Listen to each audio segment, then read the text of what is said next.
joined tonight by Mark Montgomery after St Anthony's 1-1 draw with Yoker in the West of Scotland Football League 3rd Division. Martin, what's your take on tonight's game? I'm feeling a wee bit deflated at the moment, Martin, I'm not going to lie. Obviously flashpoints change games, and I don't think there's much in the first half, if I'm honest. I think it's very scrappy and a bit itchy-peachy, and then I think, towards the middle of the first half and then onwards, we sort of start to get to grips with the game a wee bit, and at 11v11 I'm really happy by the time we came in at half time. We've managed to get the goal, and there's not really been much other than that in the way of chances for me, for both sides.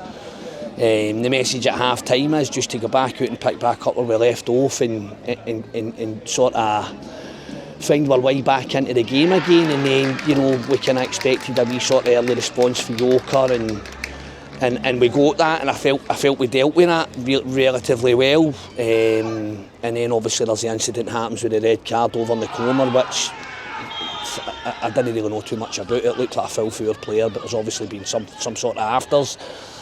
And then I think them going to 10 men, which you sometimes see in games, it seems to unsettle us a wee bit. They've got to regroup and reshape, and we don't really get to grips with trying to control the game for that point the way we absolutely should be, given that we've got that extra man and we've got some really, really good quality ball players on the pitch.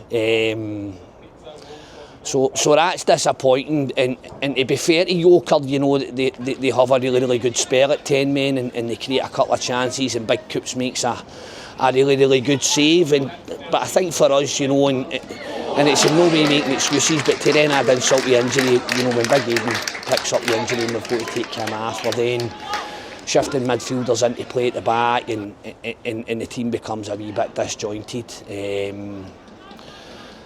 And the sad thing is, the goal comes for something that's just a wee bit of inexperience for one of the players, and we can do a wee bit better there, I think. And that's only going to come over time.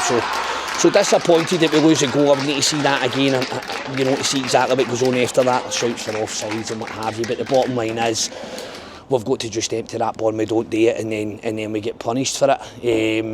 And then as you saw watching the game, obviously we try to throw everything at it. We very much felt that the game was still there to go and win, and that's what we try and do. And we start to commit bodies forward, we make a couple of changes, get fresh legs on, and then we play pretty much the last sort of 10-15 minutes sort or so in their third, and we just can't get the ball. We just can't get it over the line. And to be honest with you, that was sort of my take on the game.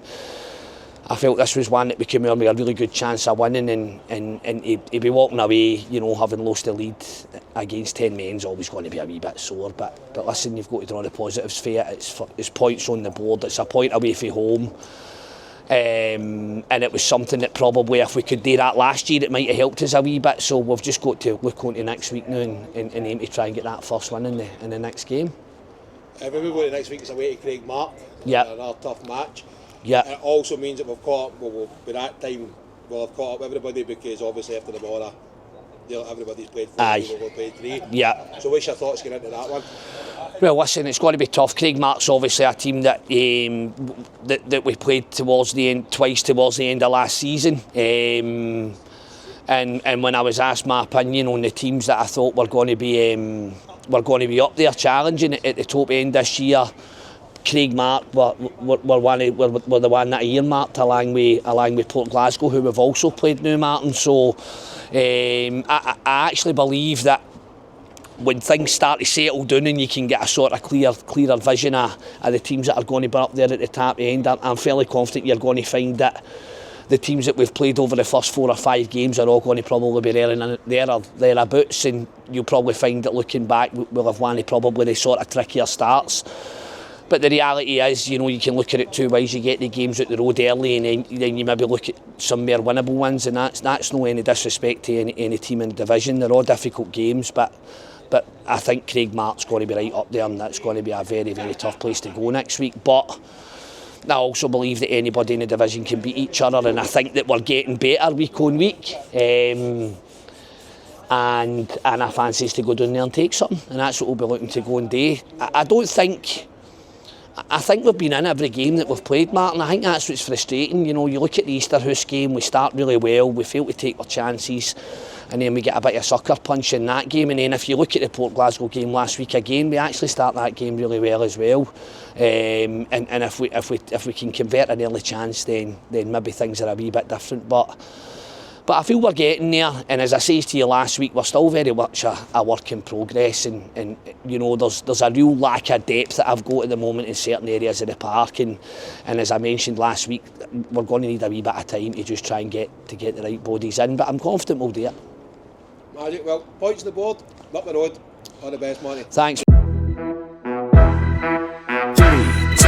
1, let's go!